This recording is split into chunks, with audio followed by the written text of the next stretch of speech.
বিশ্বকাপে যারা খেলবে তাদের দিকে আমাদের নজর থাকে। চমৎকার একটা ড্রেসিং রুম এনভায়রনমেন্ট আছে, 180 কিংবা 200 রান করার সুযোগ থাকে। করতে পারলো কিনা সেটা অন্য ব্যাপার। তর্ক করার মতো কোনো কিছু তৈরি করার চেষ্টা আমরা করছি না। আমরা আমার মনে হয় যে এখন দল যেভাবে আছে খুব ভালো একটা চমৎকার একটা ড্রেসিং রুম এনভায়রনমেন্ট আছে। আমি যতটুকু দেখেছি সেটা একটা শক্তির জায়গা আমাদের জন্য, এবং সবাই খুবই মোটিভেটেড হয়ে আছে। সবাই চেষ্টা করছে ইন্ডিভিজুয়ালি যে যতটুকু পারে এবং কন্ট্রিবিউট করার জন্য, এবং আশা করছি যে আস্তে আস্তে ধীরে ধীরে আমরা একটা পিক ফর্ম নিয়েই বিশ্বকাপে খেলতে যাব। আশা করছি আমরা ভালোই করব। আমরা দেখেছি সাইফ হাসান আসার পরে যথেষ্ট উন্নতি হয়েছে, কনসিস্টেন্সি এসেছে। ইমনকেও নিয়েও কিছু কাজ হয়েছে, রিসেন্টলি কিছু কাজ করেছে কোচরা, ইমাম, তামিম এদেরকে নিয়ে। সো টপ অর্ডারে কিছুটা আগের তুলনায় আরও ভালো কনসিস্টেন্সি যেটা বলবো।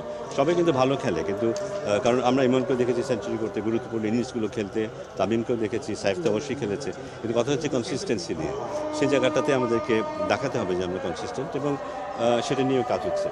আমরা কন্টিনিউয়াসলি কিন্তু মনিটরিংয়ের মধ্যে রাখবো আমাদের প্লেয়ারদের দিকে, যারা সম্ভাব্য খেলোয়াড় যারা আছে বিশ্বকাপে যারা খেলবে তাদের দিকে আমাদের নজর থাকবে। আমাদের ফিজিও বা আমাদের ট্রেনার, এরা যারা আছে, আমাদের অ্যানালিস্ট, এদের কন্টিনিউয়াস সাপোর্ট থাকবে ওদের জন্য।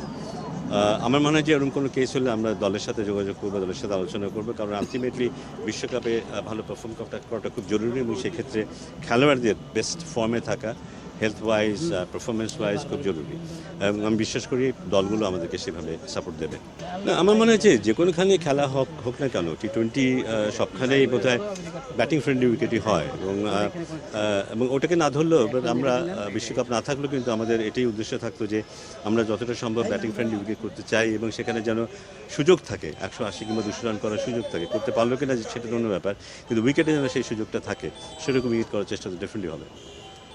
Thank you. হ্যাঁ।